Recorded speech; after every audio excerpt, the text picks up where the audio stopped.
안녕하세요. 최범입니다. 대전 와서 여기 또 계신 분들 만나서 반갑습니다.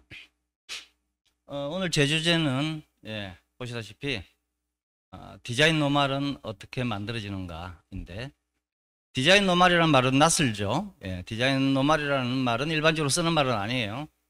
근데 이제 당연히 이제 오늘 제가 디자인 노말이라는 개념을 이제 가지고 나온 건 이제 요즘 우리가 많이 이야기하는 뉴 노말 때문이죠. 말하자면 이제 요즘 이야기되는 뉴 노멀과 이제 디자인을 연결시켜서 생각을 해보자라는 겁니다. 우리 다들 지금 겪고 있는 것처럼 바이러스로 인해서 세상이 바뀌었죠. 바이러스로 인해서 우리 삶이 바뀌었는데 되나요? 밑에 거. 예.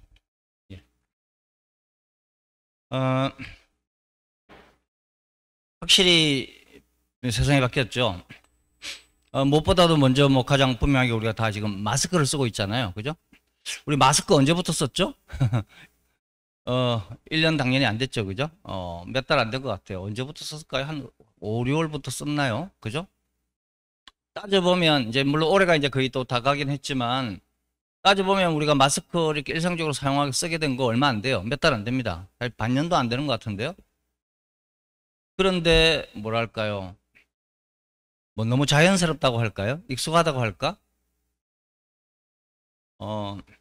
너무 익숙해서 놀랍죠. 그죠?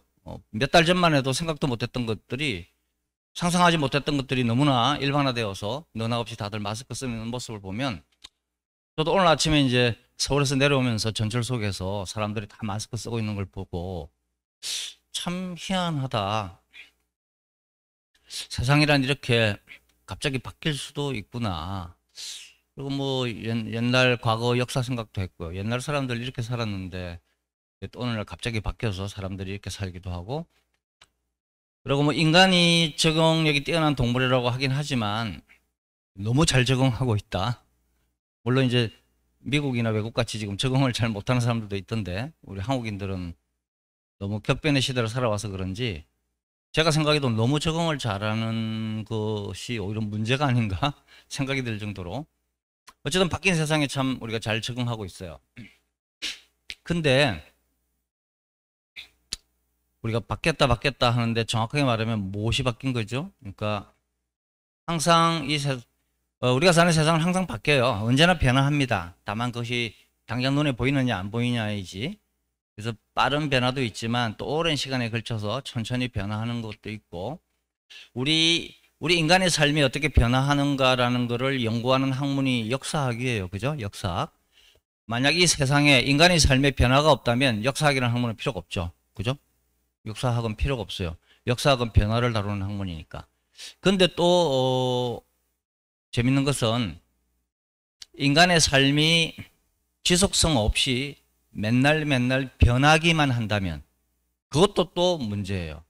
그래서 정확하게 말하면 우리 삶은 변하는 것과 변하지 않는 걸로 이루어져 있어요. 모든 것이 다 변한다면 무엇이라고 말할 수도 없어요. 우리 개인의 정체성도, 제가 최범이라는 사람이라는 것은,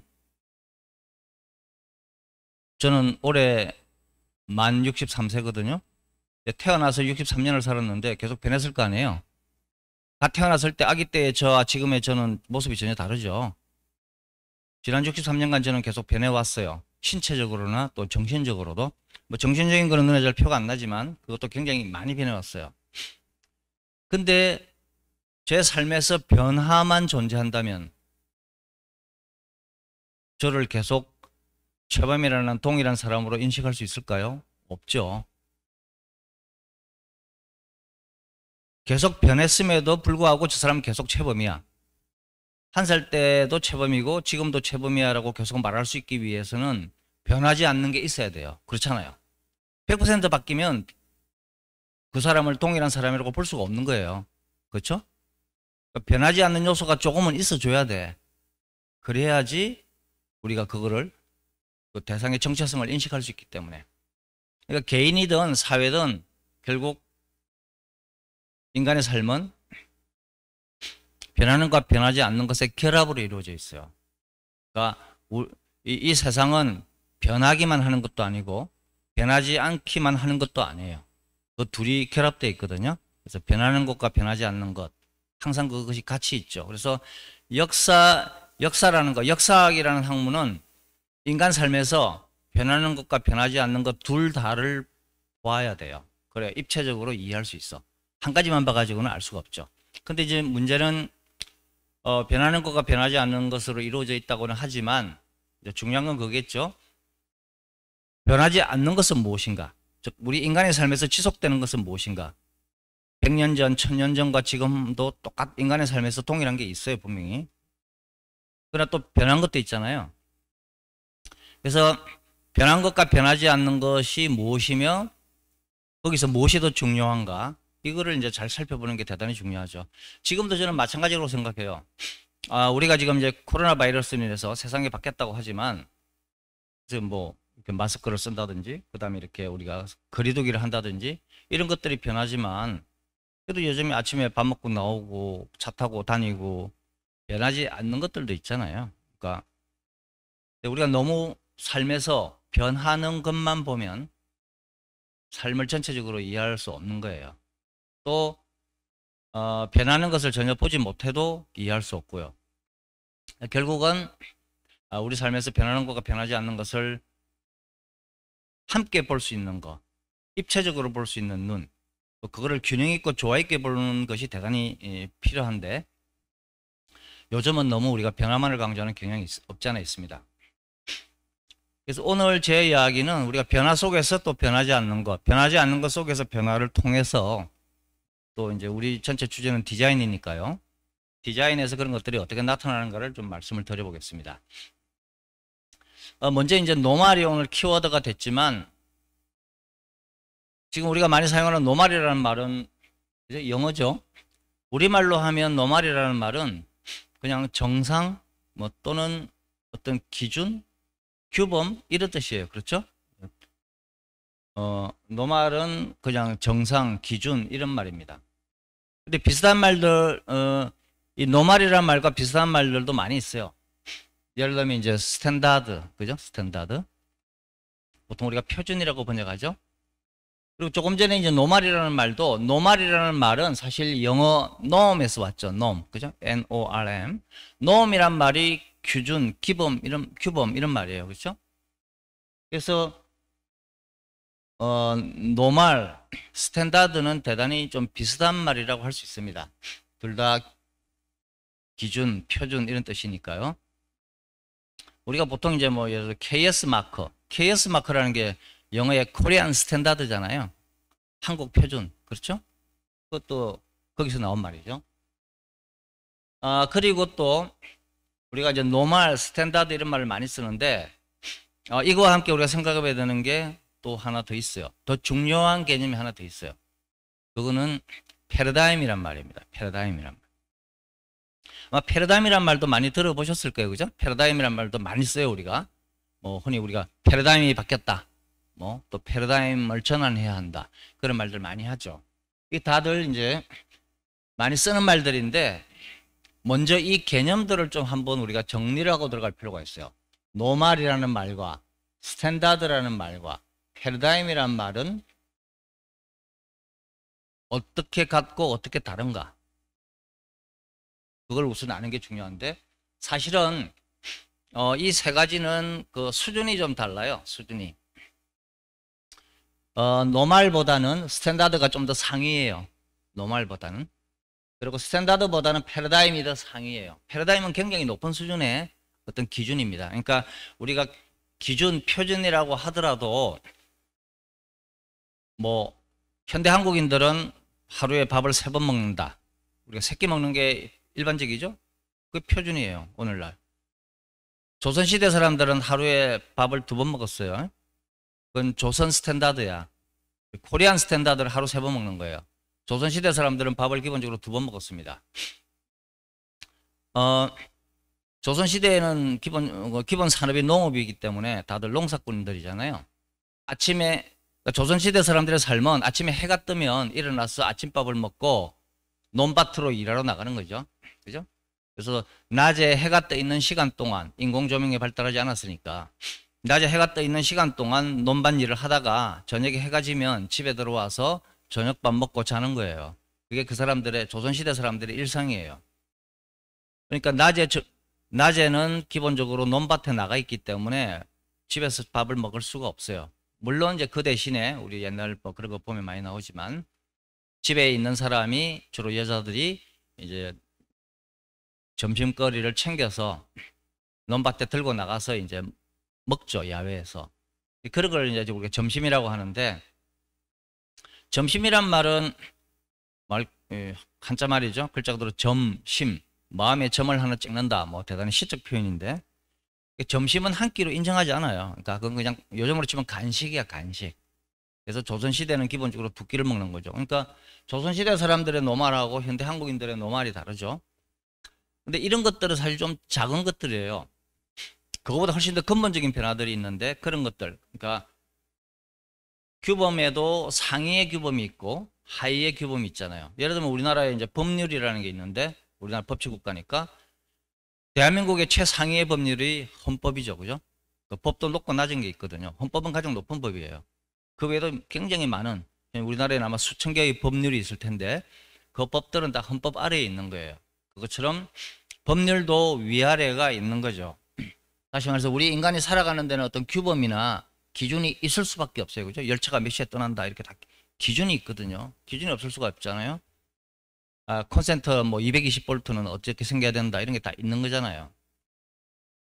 근데 이제 그 기준에 위아래가 있다라는 거죠. 상위에 높은 기준이 있고 하위에 좀 낮은 기준이 있는데 우리가 요즘 이제 노말을 이야기하지만 그리고 노말이 바뀌었다고 얘기하지만 아까 맨 먼저 제가 우리 삶은 항상 변하는 것과 변하지 않는 것의 결합으로 이루어져 있다. 한 가지만 봐가지고 인간 삶을 설명할 수 없다라고 말씀드렸듯이 지금 우리한테 중요한 것은 변하는 것이 무엇이고 변하지 않는 것이 무엇인가를 보는 견눈이 더 중요해요.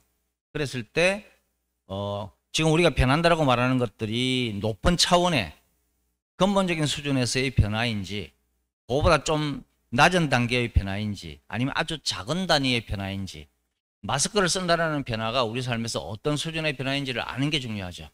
왜냐하면 사소한 작은 변화를 너무 우리가 과장해서도 안 되고 또 굉장히 근본적인 변화를 간과해서도 안 되거든요. 변화가 있는 것은 분명한데 그 변화가 어떤 수준의 변화냐를 아는 게 필요해요.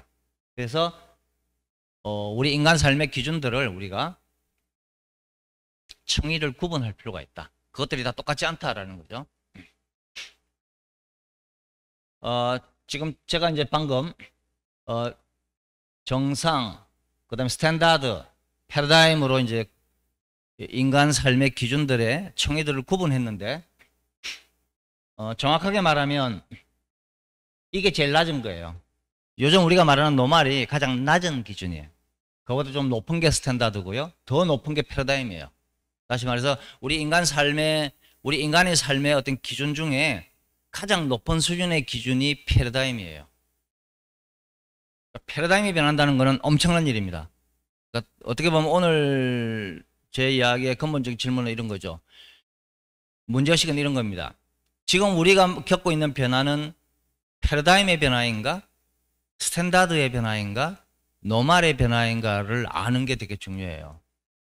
어떤 수준의 변화이냐에 따라서 우리가 대응할 수 있기 때문에 노말의 변화는 사실 좀 작은 변화예요. 근데 만약에 스탠다드나 패러다임의 변화라면 이건 어마어마한 이야기고 우리가 굉장히 생각을 좀 근본적으로 바꿔야 되는 그런 이야기죠. 그래서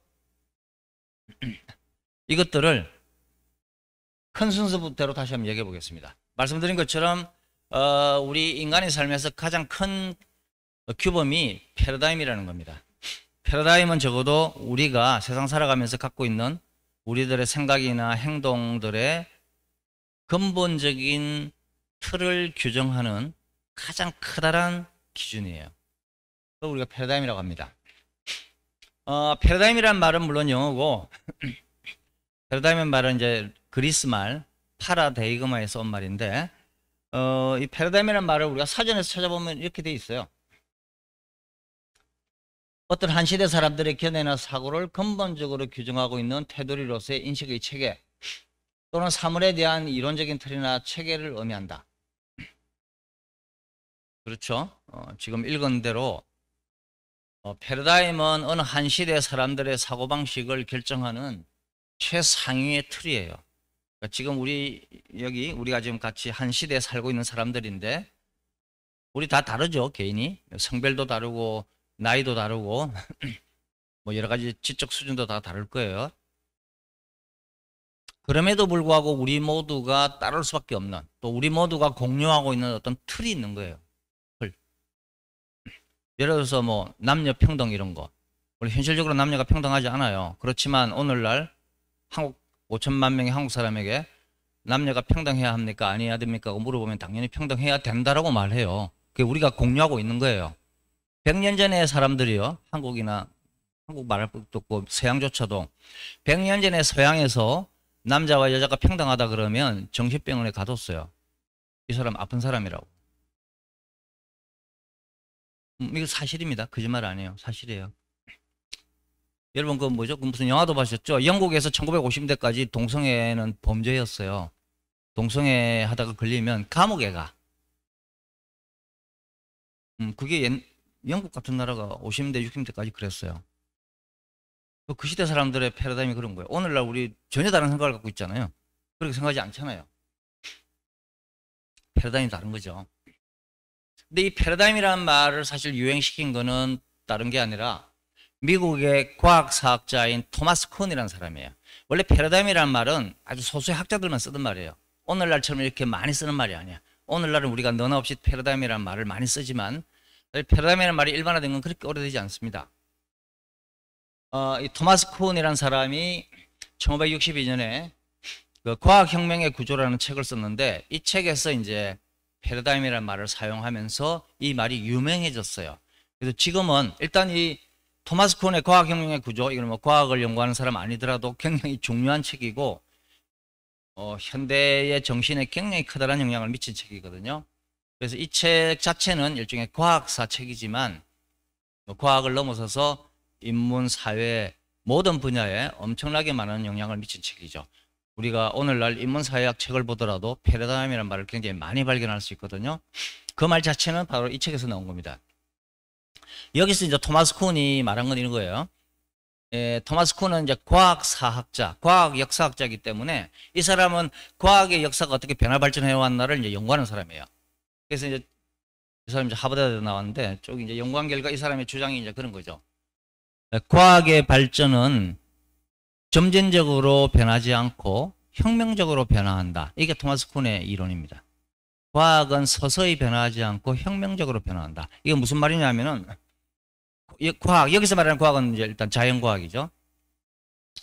인간이 이 세상에 태어나서부터 살아가면서 이 자연에 대한 인간 바깥에 존재하는 해와 달과 구름과 나무와 뭐 이런 자연에 대한 경험을 하면서 지식이 쌓아져 갔을 거 아닙니까? 하루하루 시간이 지나면서 자연에 대한 인간의 지식은 늘어갔겠죠. 조금씩. 오늘 새로운 걸 알고 내일 또 새로운 걸 알고 뭐 그런 단계에서 과학적 지식은 되게 점진적으로 발전합니다. 하나, 둘, 셋, 넷 조금씩 이렇게 늘어나죠. 근데 토마스 쿤은 이제 그렇게 말합니다. 물론 일정 기간 동안 그 과학에 대한 우리의 지식은 천천히 변화한다. 조금씩 쌓여간다.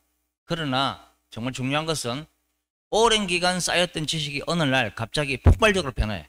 말하자면 질적 변화를 한다는 거죠. 갑자기 팍 솟아가요. 그거를 이제 혁명이라고 부릅니다. 과학혁명, 레볼루션. 다시 말하면 이런 거죠. 토마스 쿤은 과학의 발전은 계단식으로 변하는 거예요. 그러니까 오랫동안은 거의 변화가 없어요. 물론 조금씩 쌓여가지만 그거는 변화가 거의 너무 지식이 아주 조금씩 쌓여가기 때문에 발전이라고 말할 수 없는 수준. 그게 굉장히 오래 가요. 근데 그러다가 그동안 쌓였던 것이 어느 날 폭발적으로 세계에 대한 인식을 받고 조금씩 변할 때는 몰랐는데 어느 날 갑자기 오랜 시간 동안 쌓였던 지식들이 융합이 되면서 이건 아니잖아. 우린 이제까지 이 동물과 이 동물이 같은 류라고 생각했는데 알고 봤더니 전혀 다른 류로군. 이런 어떤 새로운 발견, 인식의 변화가 생긴다는 거죠. 그때 과학은 갑자기 변화하는데 그걸 이제 과학혁명이라고 부릅니다. 그래서 토마스 쿠는 과학의 역사는 천천히 변하는 단계, 이 천천히 변하는 단계를 토마스 쿠는 노멀 사이언스라고 불러요. 노멀 사이언스. 정상과학 또는 규범과학이라고 불러요. 그래서 오늘날 우리는 지구가 둥글다는 거 다 알죠? 혹시 여기 계신 분들 중에 지구가 둥글다는 거 지금 처음 아신 분 있으세요? 알죠? 다 지구가 둥글다는 거 다 알죠? 이거 오늘날 노멀 사이언스예요. 현대인이라면 정상적인가 그렇게 생각하면. 현대인인데 지구가 편편하지 않아요?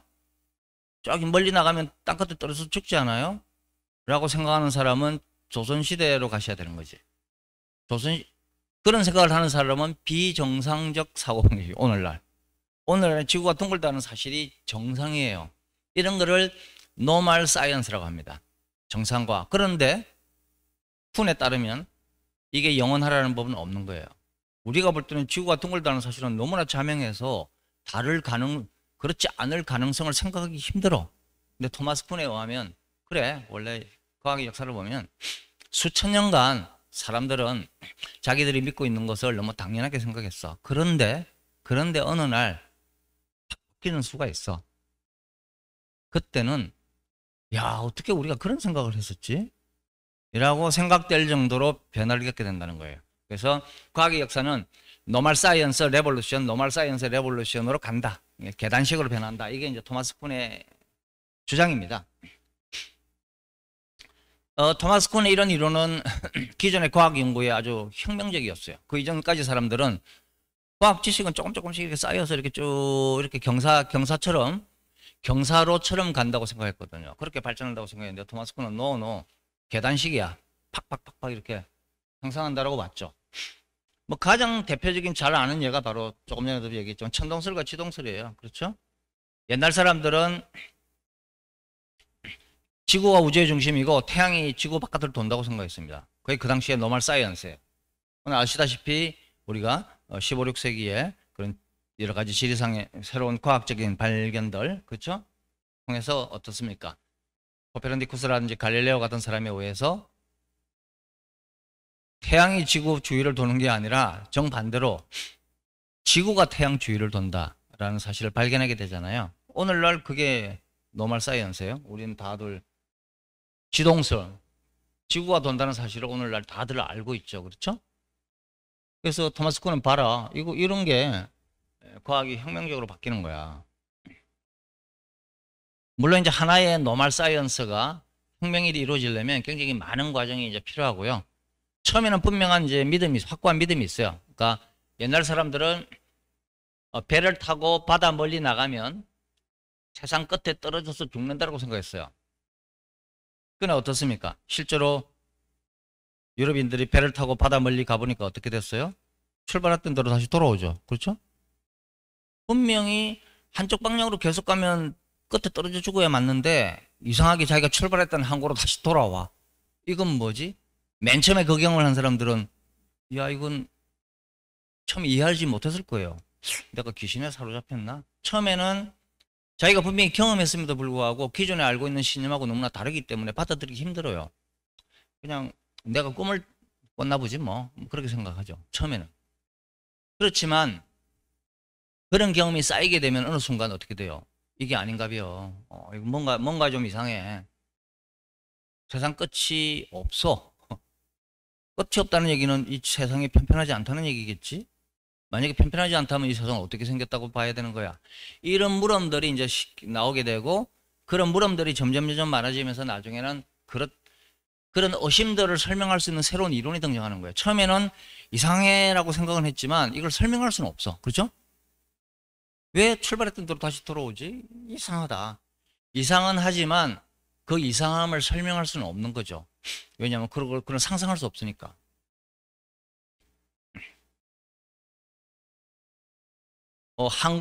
항구를 떠난 배가 멀리 가면 수평선 너머로 이렇게 점점 작아지겠죠. 그죠?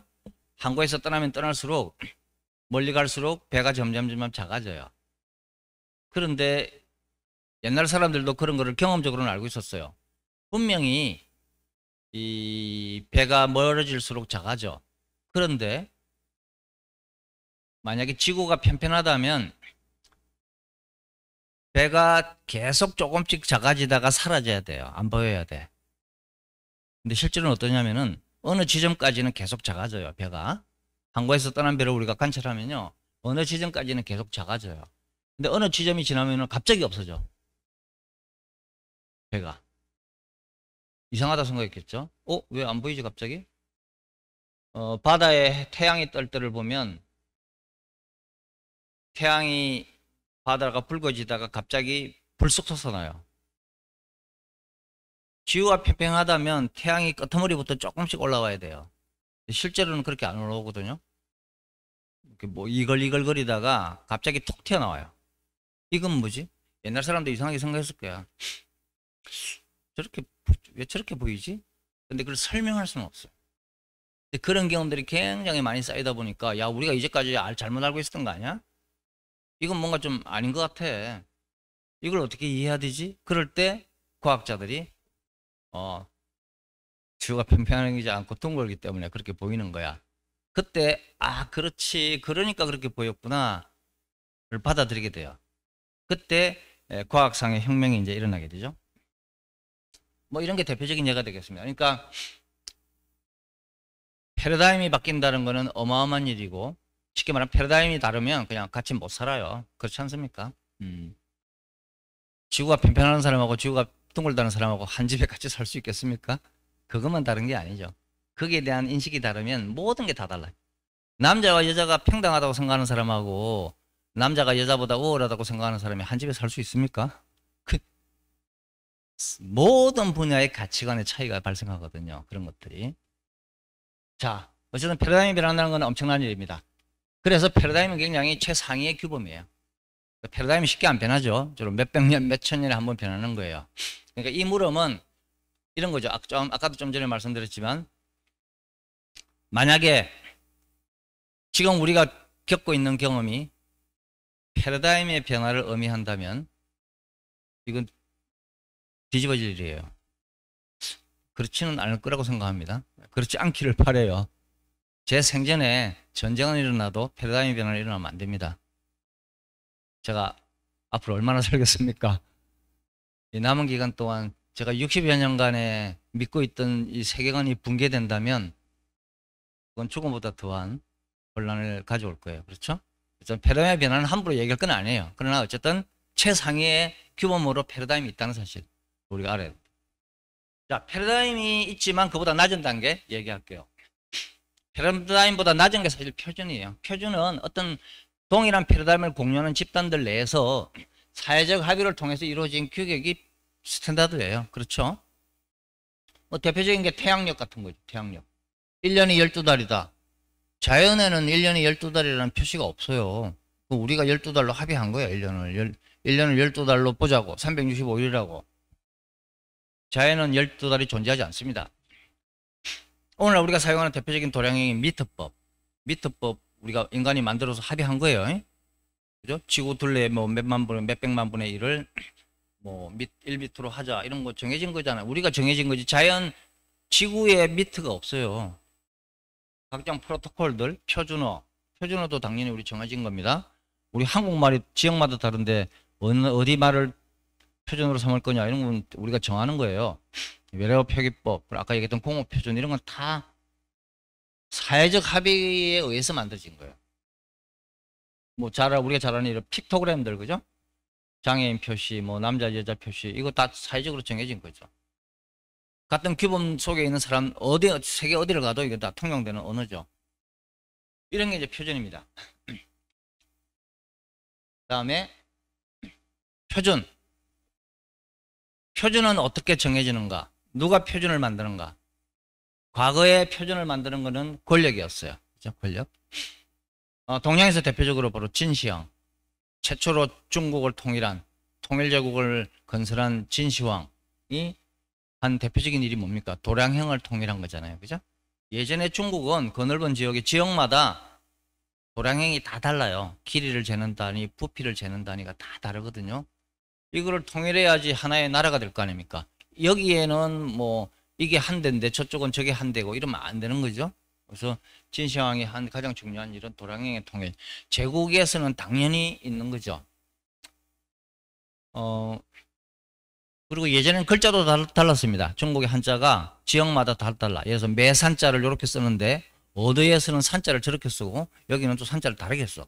당연히 문자 통일해야 되고요. 진시황이 했던 중요한 또 통일 중에 하나가 수레바퀴의 축 길이를 통일하죠. 그 당시에 이미 지역마다 수레바퀴가 다 다르면 안 되죠. 이 지역에서 저 지역으로 이동하기 위해서는 수레바퀴가 같아야 되고 여기서 간 수레가 고장이 나면 거기서 갈아야 되기 때문에 길이가 다 같아야 하고 수레바퀴의 길이, 축의 길이가 같아야 전국에 도로를 건설할 수 있고 제국을 만들 수 있는 거예요. 그러니까 가장 먼저 한 것이 그런 거죠. 유럽에서는 로마 제국이 이제 그런 걸 했지만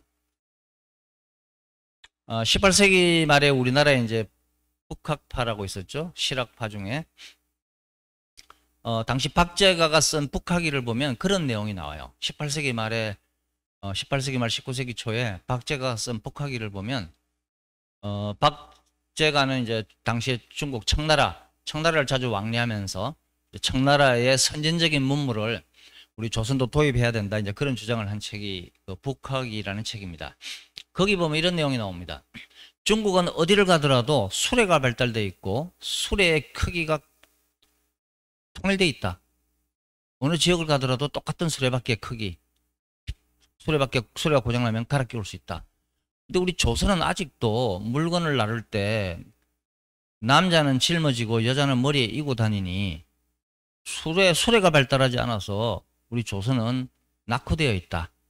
우리도 빨리 중국처럼 수레를 갖다가 만들고 도로를 닦아서 산업을 발전시켜야 된다. 이런 얘기를 18세기, 19세기 하고 있어요. 중국이 2000년 전에 이미 수레가 보편화되어 있었거든요. 조선은 19세기까지 수레라는 게 거의 없었어요. 그 하나만 봐도 과거에도 그 당시에 중국과 조선의 차이가 얼마나 어마어마했는가를 알 수가 있죠. 어쨌거나 뭐 그런 것들이 권력이 표준을 만드는 거죠. 뭐 서양도 마찬가지죠. 오늘날 우리가 사용하고 있는 미터법은 프랑스 과학자들이 만든 거예요. 지구 길이의 몇백만 분의 1을 기준으로 삼은 거죠. 그리고 그거를 실시한 거는 나폴레옹이에요. 그래서 나폴레옹이 실제로 이런 말을 했어요. 정복은 순간이지만 미터법은 영원하리라. 나폴레옹이 한 말이에요. 이거는 현실이죠, 지금도. 자, 표준이란 이런 거죠. 그 다음에 이제 표준보다 좀 낮은 단계. 지금 우리가 이제 패러다임, 우리 인간 삶에서 가장 높은 수준의 기준으로 패러다임을 얘기했습니다. 그 패러다임보다 낮은 게 표준이에요. 표준은 그 패러다임 속에 있는 하나의 하위 기준이야. 근데 그거보다 또 조금 더 낮은 게 있는데, 그건 낮다기보다는 조금 성격이 다르지만 노말이 있어요. 노말. 지금 우리가 얘기하는 노말. 노말은 뭐냐? 노말은 우리말로 정상이잖아요. 반대말은 비정상, 에버노말. 그러니까 노말이라는 말은 정상이라는 말이기 때문에 정상은 무엇이 정상이냐 아니냐라는 거는 기준이 있어야 될 거 아니에요. 그죠? 기준이 있어야 정상이다 아니라고 말할 수 있는 거잖아. 그죠? 그 기준은 뭐예요? 표준이죠. 스탠다드. 그러니까 스탠다드가 있어야 그 스탠다드에 맞으면 정상이고 스탠다드에 맞지 않으면 비정상인 거예요. 그렇죠? 결국 지금 우리가 뉴노멀을 이야기하는데 뉴노멀을 그러니까 지금 우리가 요즘 뉴노멀 이야기만 열심히 하는데 사실은 뉴노멀이 뭐야? 라고 부르려면 어찌해야 됩니까? 무엇이 노멀인가 아닌가를 가르는 기준, 표준이 뭔지를 먼저 물어봐야 돼요. 무슨 표준인데? 뭐가 기준인데? 무엇을 표준으로 삼냐에 따라서 동일한 행위가 정상일 수도 있고 비정상일 수도 있잖아요. 그렇죠? 맞습니다. 정말 요즘에 이제 바이러스 때문에 학생들이 등교도 안 하는 경우도 많아서 달라지지만 예를 들면 뭐 바이러스 이전을 기준으로 얘기할 때 미국에서는 낮 시간에 즉 학교가 수업을 하는 시간에 취학 아동이 길에 돌아다니면 경찰이 잡아가요. 왜냐면 걔는 지금 여기 있으면 안 되는 거기 때문에 그 아이는 학교에 있어야 맞는 거예요. 그렇죠? 우리나라는 아이들이 낮 시간에 돌아다녀도 잡아가지는 않죠. 근데 어쨌든 기준이 뭐냐에 따라서 달라지는 거죠. 근데 어쨌든 지금 우리는 바이러스가 바꾼 세상에 살고 있고 그것을 뉴노멀이라고 말합니다. 그러나 저는 이제 좀 더 근본적인 질문들을 이제 할 필요가 있다. 물론 서양에서는 이제 이런 뭐 정상에 대한 논의들이 많이 있고 특히 이제 뭐 미셸 푸코 같은 철학자들은 우리가 이제 광기 우리가 미쳤다는 거 미쳤다는 것이 무엇이냐 우리가 미친 사람과 미치지 않은 사람 즉 정신병자와 정상인의 기준이 뭐냐 그런 것들은 결국 근대의학이라고 하는 것이 그 기준을 만들어내는 것이다. 즉 근대의학이라는 스탠다드가 인간을 정상과 비정상으로 만든다는 거죠. 뭐 그런 거는 다 우리 삶의 모든 영역에서 다 마찬가지가 되겠습니다. 네. 기본 개념 설명을 좀 많이 하다 보니까 늘어졌는데 좀 빨리 진행을 하겠습니다. 자, 이제 노말의 개념에 대해서 잘 이해되셨죠? 오늘 제 이야기는 이제 디자인 노말인데, 자, 노말이 그런 거라면 디자인에도 노말이 있는가? 있죠. 디자인에도 노말이 있다. 저는 이제 그 얘기를 하는 거예요. 그럼 디자인의 노말이라는 건 어떤 거지? 여러 가지 있을 수 있어요. 디자인 노말도 여러 가지가 있을 수 있는데, 역시 중요한 거는 이제 현대 디자인에서 커다란 노말을 일단 얘기해 보죠. 어쩌면 패러다임이라고 말해야 될지도 몰라요. 우리가 20세기 이후 현대 디자인에서 디자인 노말은 크게 두 가지를 들 수 있습니다. 하나가 이제 소위 우리가 모던 디자인이라고 부르는 거고, 또 하나가 포스트 모던 디자인이라고 부르는 거예요. 아마 다들 들어는 보셨을 거예요. 모던 디자인, 포스트 모던 디자인. 이 둘은 디자인 패러다임이기도 하고 또 디자인 노말이기도 합니다. 우리 디자인 역사를 뭐 그 긴 디자인 역사를 자세히 설명할 시간은 없지만 서양에서 이제 모던 디자인이 20세기에 들어와서 등장하는데 모던 디자인이 등장하기 이전에 이제 우리가 디자인 패러다임을 주로 장식 미술이라고 불러요. 장식 미술. 장식 미술은 디자인의 주된 문법이 장식이라고 하는 그런 조형 언어를 사용하는 거예요. 근데 모던 디자인은 이제 그런 거로부터 벗어나서 소위 합리주의에 기반한 새로운 조형적 규범을 추구하는 게 이제 모던 디자인이라고 부르는 겁니다.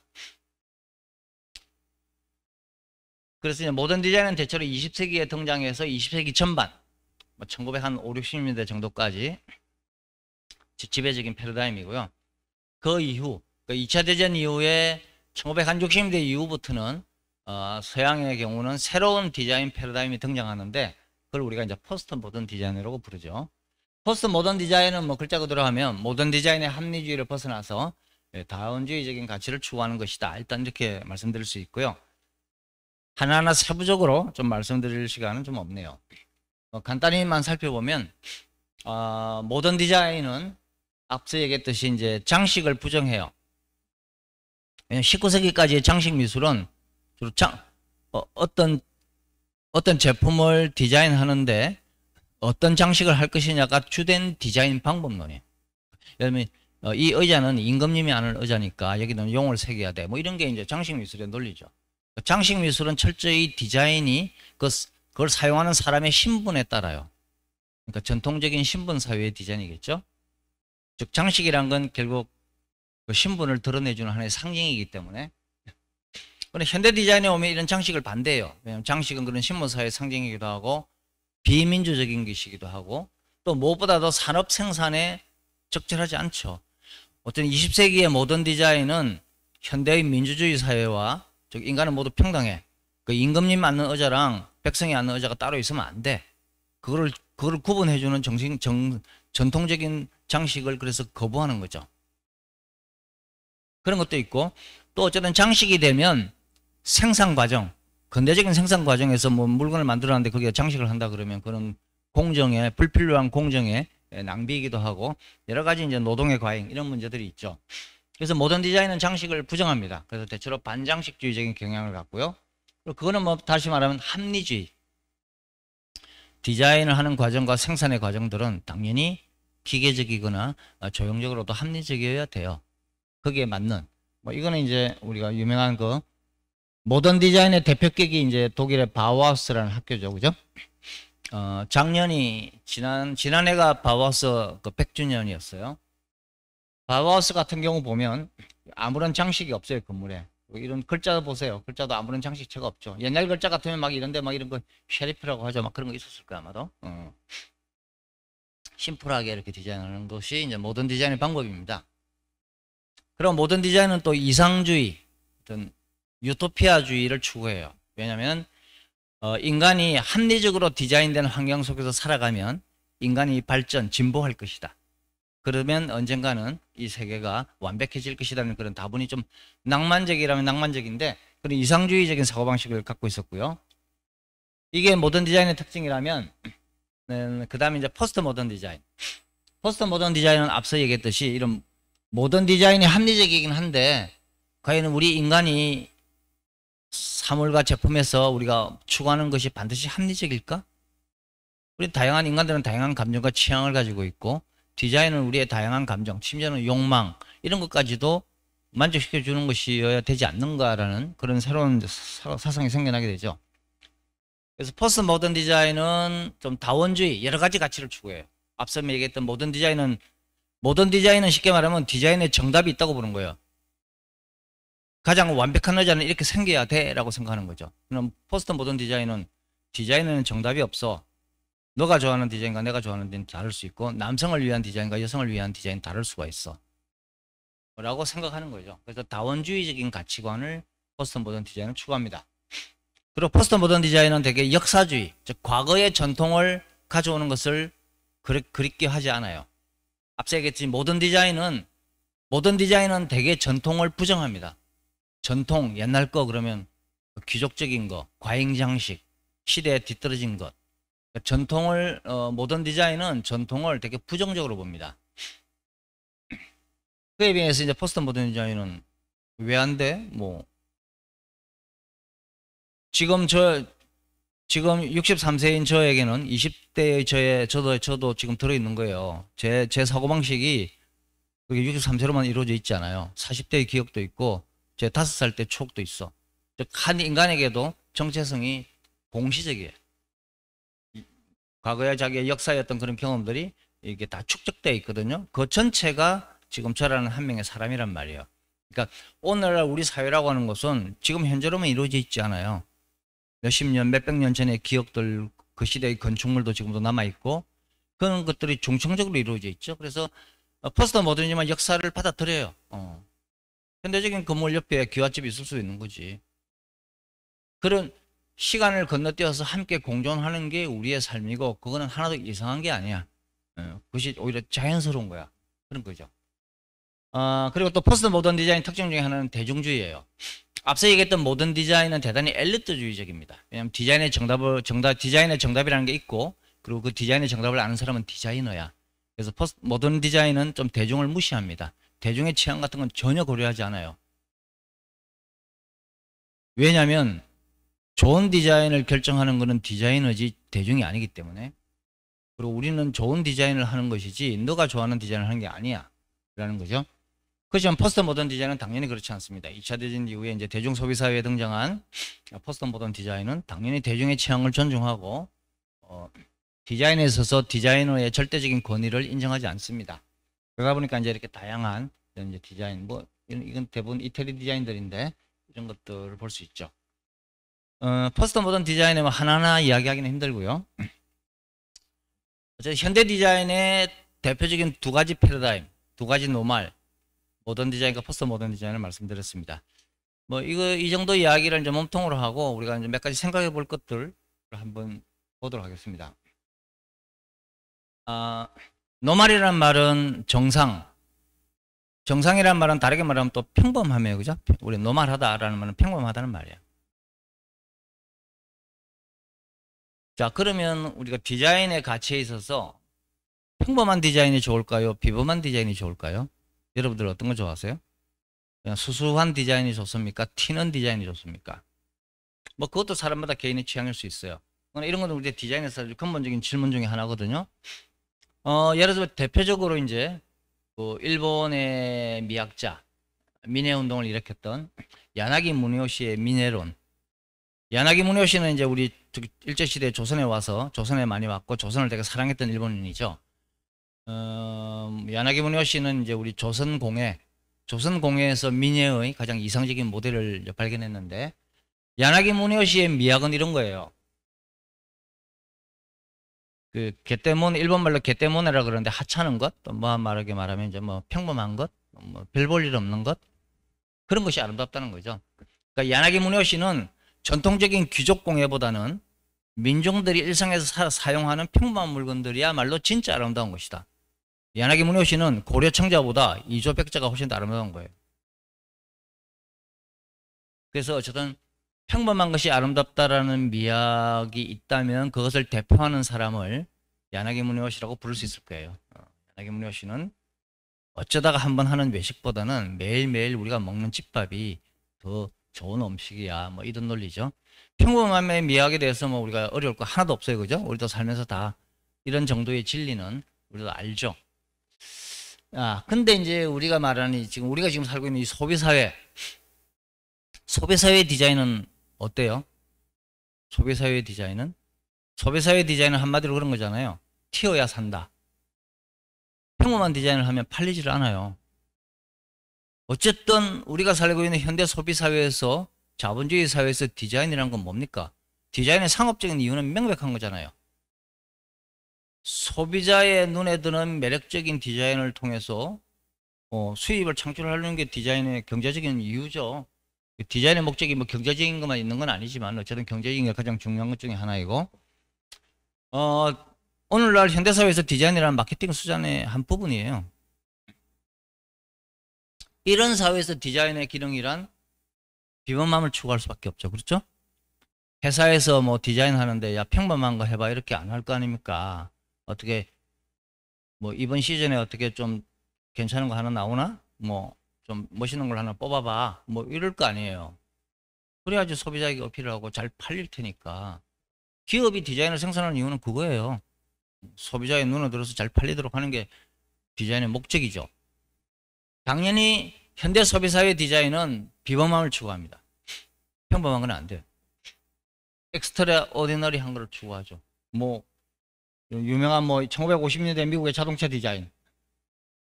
자동차에 날개가 왜 있습니까? 뭐 비행기도 아닌데. 여기 날개를 왜, 여기 이 자동차 디자이너에게 만약에 이 날개를 왜 붙였어요? 비행기도 아닌데 라고 물어보면 뭐라고 할 거예요? 하늘을 난다고 하겠습니까? 그건 아니죠. 그래야지 눈이 띄니까. 비범하잖아. 이런 거겠죠? 자, 지금 조금 전에 야나기 무네요시의 평범함의 미학, 현대 소비사회를 지배하고 있는 비범함의 미학. 여러분 어느 쪽에 손을 들어 주시렵니까? 우리 평범한 걸 아름답다고 해야 할까요? 튀는 것을 아름답다고 해야 될까요? 뭐 경우에 따라 다르겠죠. 그죠? 어떤 때는 평범한 것이, 어떤 때는 비범한 것이. 각기 또 나름대로의 매력이 있겠죠.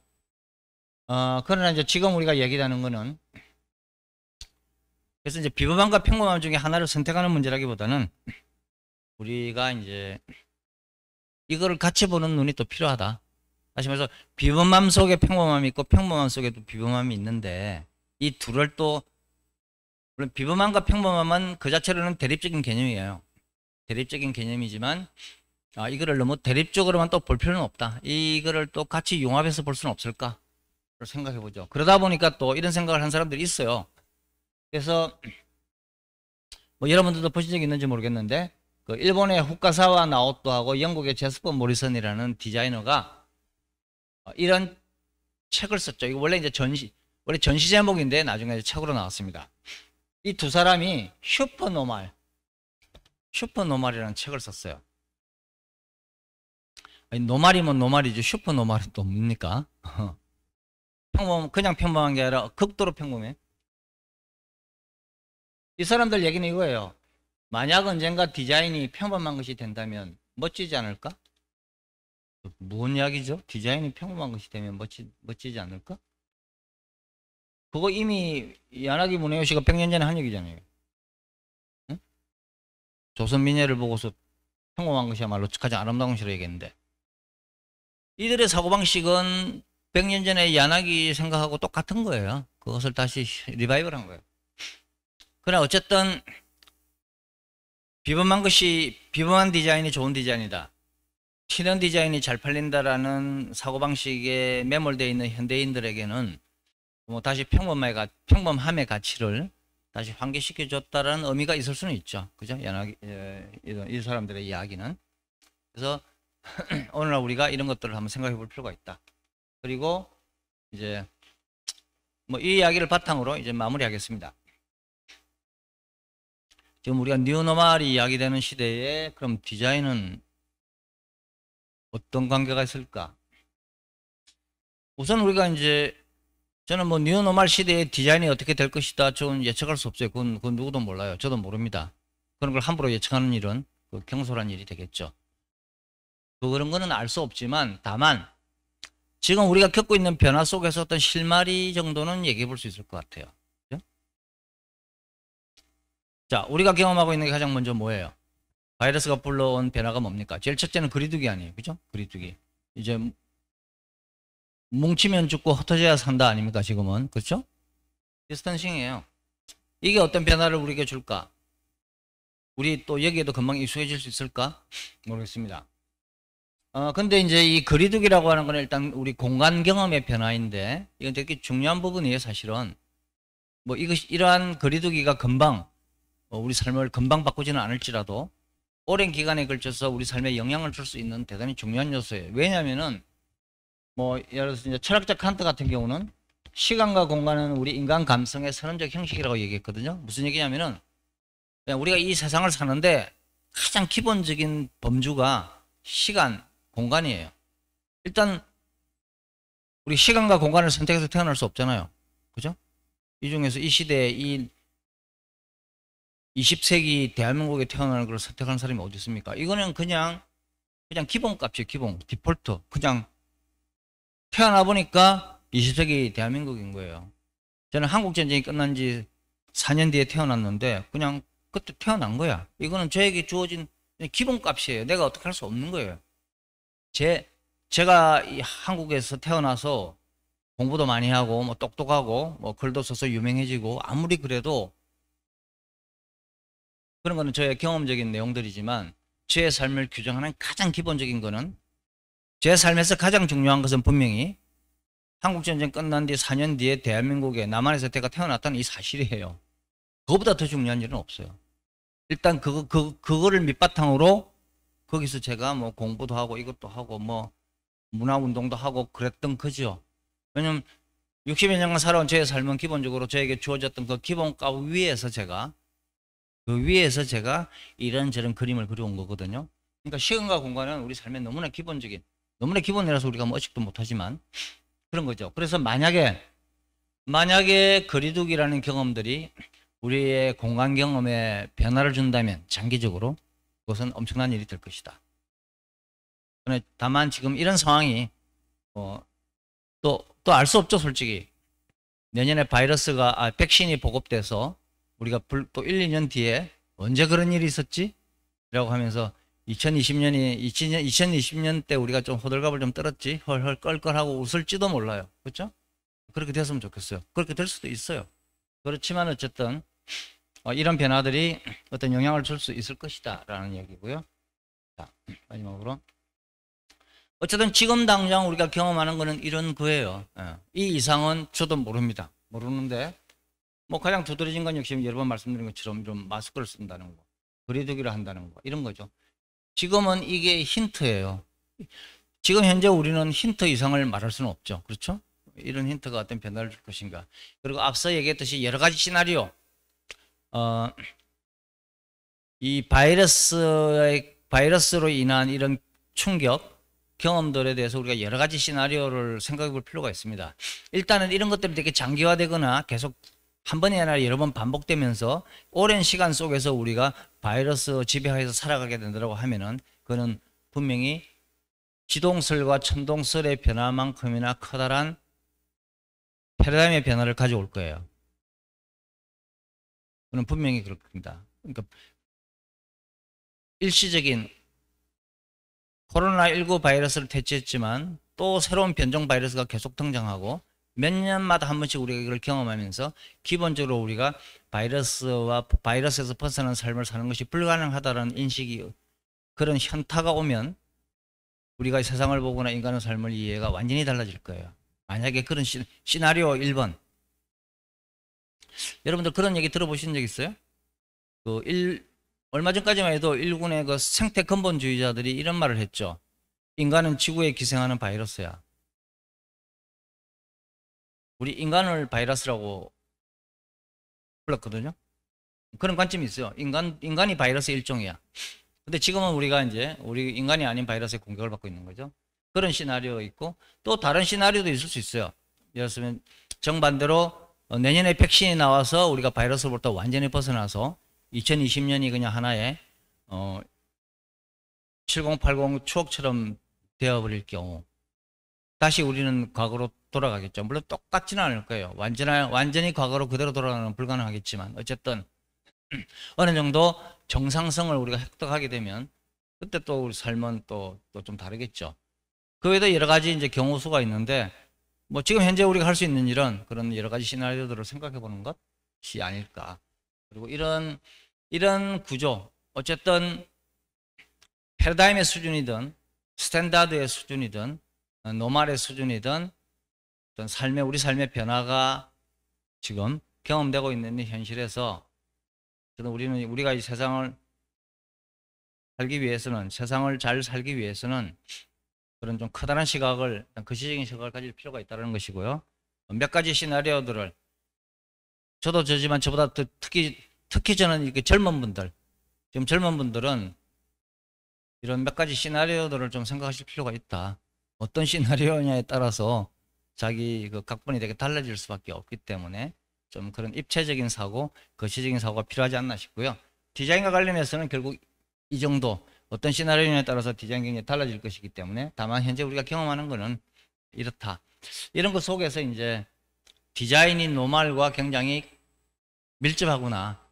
그리고 그동안 우리가 모던 디자인에다 포스트 모던 디자인이라는 것도 알고 보면 그 시대의 노말이었다. 모던 디자인 시대에는 디자인을 그렇게 하는 게 정답인 거예요. 다르게 디자인하면 이상한 거예요.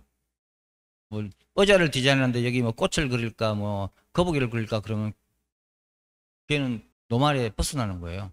모던 디자인 시대에는 그랬어요. 포스트 모던 디자인 시대에 모던 디자인의 방법론으로 적용을 하면 그 에버 노말한 거죠. 그래서 앞으로 디자인이 어떻게 변화할지 무엇이 또 새로운 노말과 에버 노말이 될지는 더 우리가 지켜봐야 될 거가 아닐까 싶습니다. 시간이 이제 다 됐죠. 제 얘기는 이걸로 일단 마무리하도록 하겠습니다. 네, 감사합니다.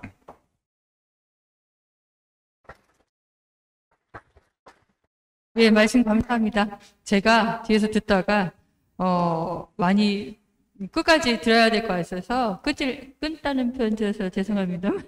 말씀을 못 드렸어요. 예, 지금까지 저희 최범 소장님께서 말씀을 주셨는데요.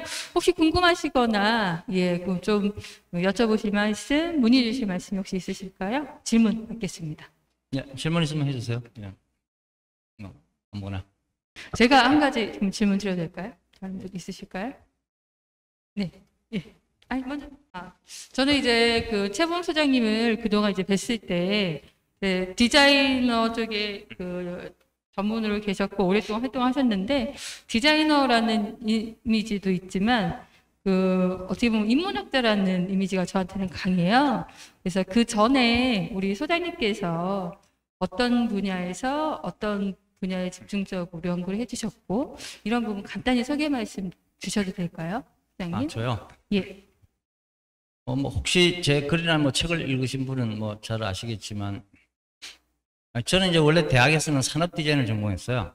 산업 디자인을 전공했는데 그 다음에 이제 대학원에서 제가 미학을 공부했거든요. 그러니까 대학에서는 디자인을 전공하고 대학원에서는 제가 인문학을 했어요. 그래서 말씀 좀 전공을 바꿨다면 바꿨는데 뭐 나중에 저 나름대로 이제 디자인과 인문학을 이제 저 나름대로 융합을 시켜서 그래서 이제 저는 디자인 전공했지만 저는 한 번도 디자인의 길을 간 적은 없고요. 저는 이제 계속 디자인 이론가, 디자인 평론가로 디자인에 대한 이제 그런 글쓰기를 하면서 지금 활동하고 있죠. 뭐 평론집 뭐 여러 권 냈고 여기저기 글을 쓰고 있습니다. 그 정도 간단하게.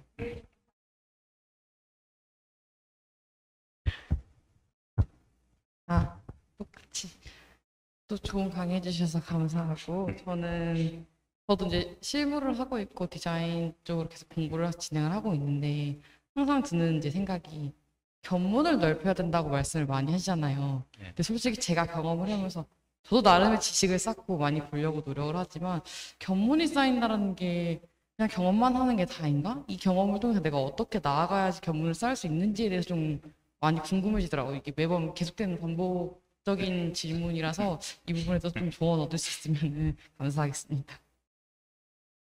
견문을 쌓는 데는 거기에 견문을 많이 쌓아야 된다는 거 이상으로 뭐 제가 드릴 질문이 있을까요? 다만 이제 뭐 그 길게 얘기할 시간은 없지만 제가 이제 대학에서 이제 디자인을 전공했다고 말씀드렸잖아요. 제가 사실 디자인 평론가가 된 어떤 그런 계기, 문제의식은 좀 저는 그런 거였어요.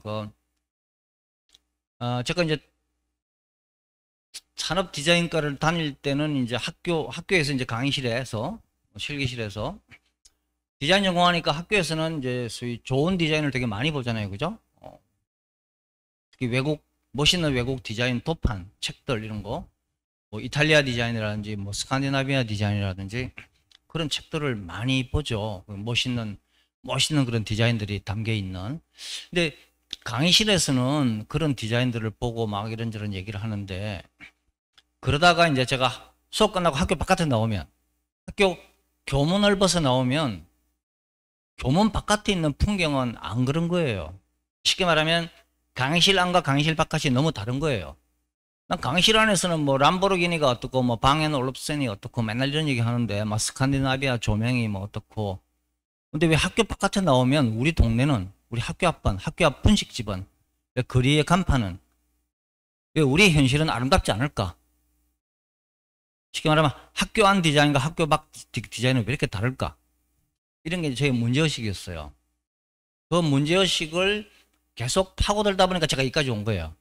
그래서 디자인에 대한 글도 쓰게 되고 이런 거거든요.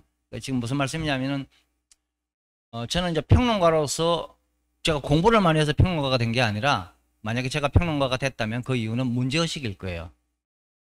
뭔가 이상한 게 있는 거예요, 이상한 거. 마음에 안 드는 게 있는 거예요. 세상에 제일 행복한 사람은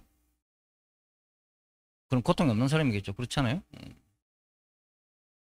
어쨌든 저는 저에게 불편한 게 있었던 거예요. 아픈 게 있었던 거예요. 아픈 게. 왜 이렇게 아프지?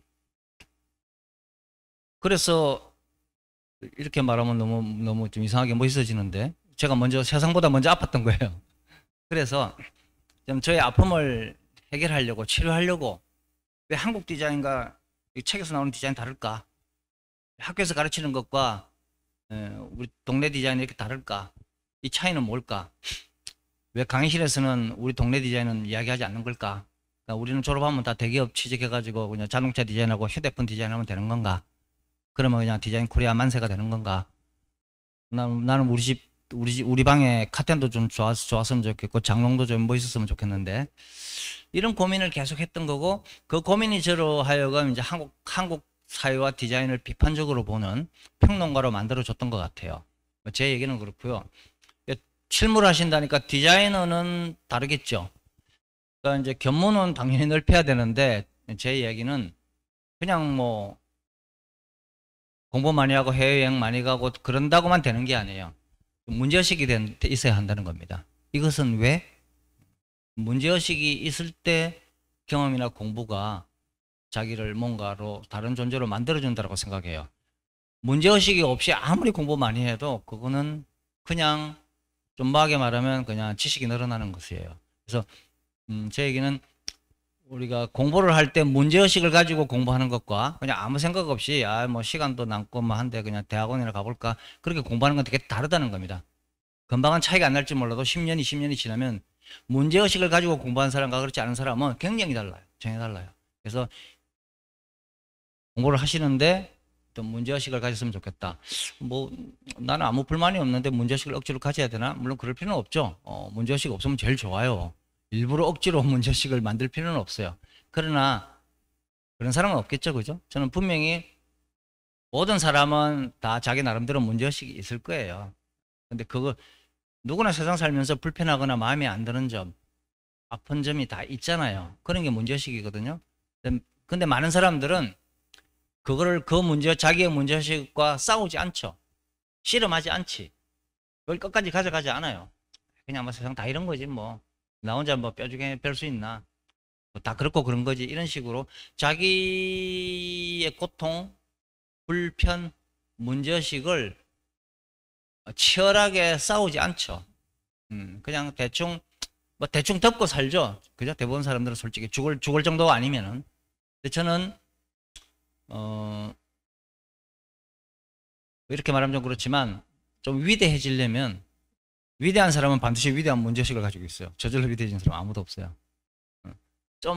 좀 멋있고 싶다고 하면 저는 자신의 문제의식을 확실한 문제의식을 가지고 그거를 계속 좀 붙잡고 고민해야 되지 않을까. 그런 삶이 좀 저는 좀 더 의미 있을 거라고 저는 생각합니다. 답변이 너무 길어졌네. 감사합니다.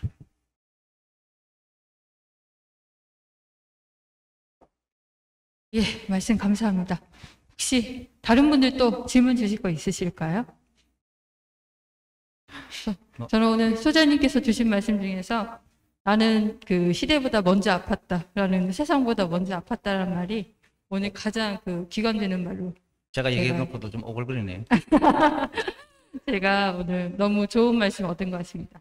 예, 다른 분들 더 질문 없으시면 저희 그 소장님 강연은 여기까지 마치는 걸로 하겠고요. 큰 박수 부탁드리겠습니다. 감사합니다. 네.